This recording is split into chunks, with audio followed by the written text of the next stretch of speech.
कौन था ये बदतमीज जो ऐसी आवाजें निकाल रहा है? सर जी, वो पीछे गंजा बैठा है ना जी, वो गंजा ही है। वो पता नहीं कैसी कैसी आवाजें निकालता रहता है जी पीछे बैठ के। बहुत डिस्टर्ब करता है जी हम लोग को। मैं नहीं हूँ सर जी, ये झूठ बोल रहा है। सभी लोग अपनी अपनी जगह पर चुपचाप बैठ जाओ। और तुम लोगों ने उस दिन मेरी नाक कटा के रख दी है। और तुम लोगों को मैंने जो होमवर्क में याद करने को दिया था, सभी लोग याद करके आए हो? जी सर। याद करके आए हैं जी। हाँ जी।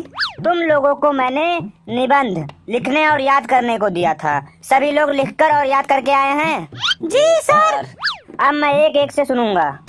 चल रे मोनू, तू खड़ा हो जा। जी सर।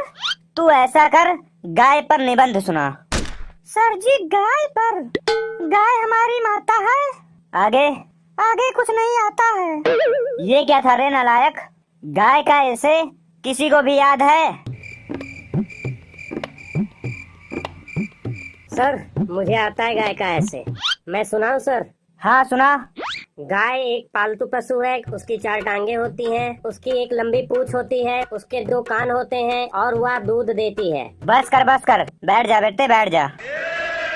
नेक्स्ट, समोकन तू खड़ा हो। कौन सा ऐसे लिखा है तू? सर, मैं मेला के बारे में लिखा हूँ जी। मेला लगा है। मेला?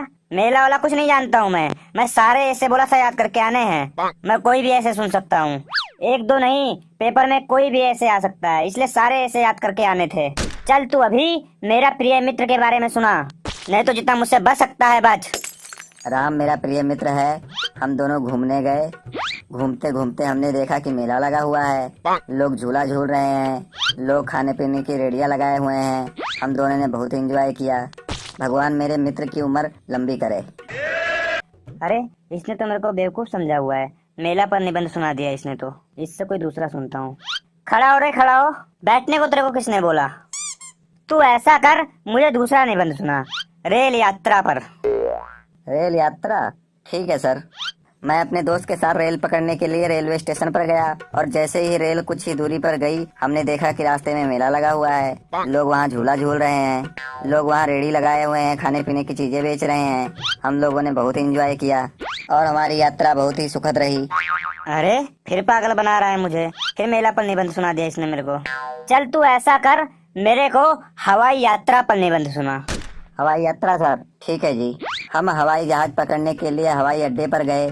जैसे ही हमारा जहाज थोड़ा सा उड़ा, हमने खिड़की से बाहर देखा तो मेला लगा हुआ था। वहाँ लोग झूला झूल रहे थे, लोग वहाँ रेडियां लगाकर खाने पीने की चीजें बेच रहे थे और हम लोगों ने बहुत एंजॉय किया। इस तरह हमारी हवाई यात्रा सुखद रही। अरे यार, इसने फिर मेला का नाम ले लिया। चलो हो सकता है जहाज में से नीचे देखने पर मेला दिख रहा हो। चल बेटा, तू इस बार ऐसा कर, अंतरिक्ष यात्रा पर निबंध सुना। अंतरिक्ष यात्रा पर सर?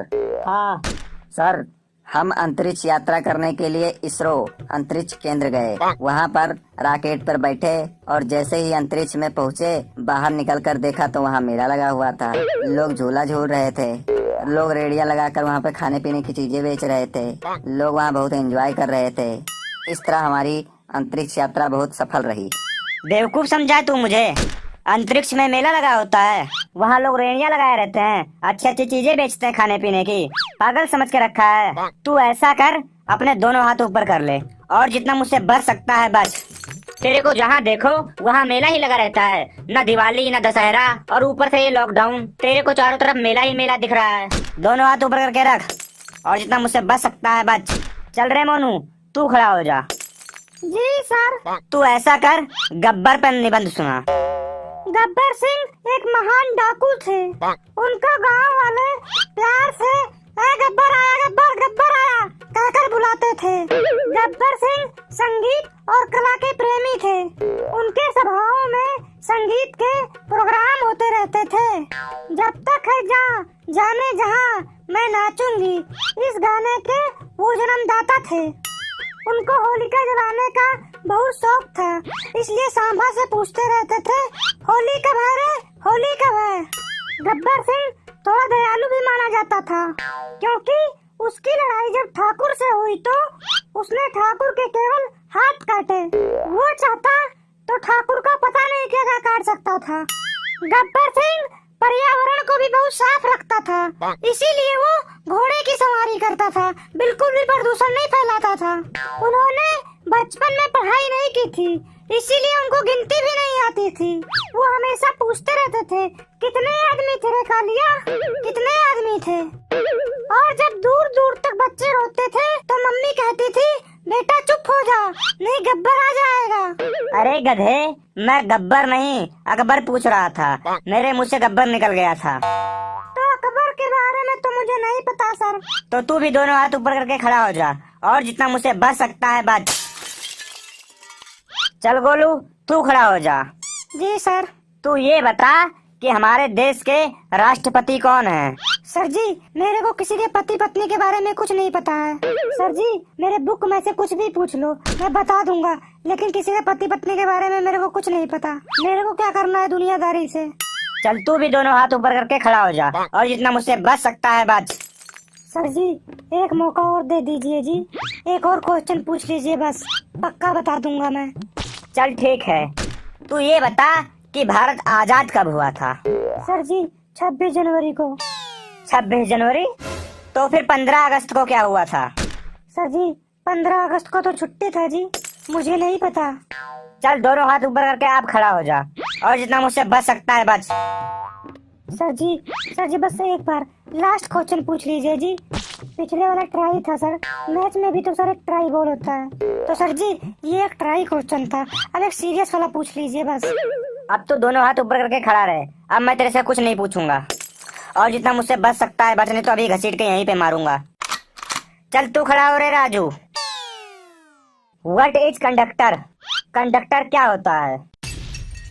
जो आदमी ब्राउन शर्ट और पैंट पहना हो, बस में आकर टिकट के नाम पर लोगों से पैसा लेता है और टाइम टाइम पर सीटियां बजाता है, उसे हम कंडक्टर कहते हैं।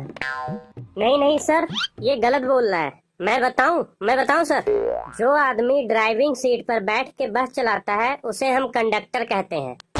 नहीं सर नहीं, जो बस चलाता है उसे तो हम पैसेंजर कहते हैं।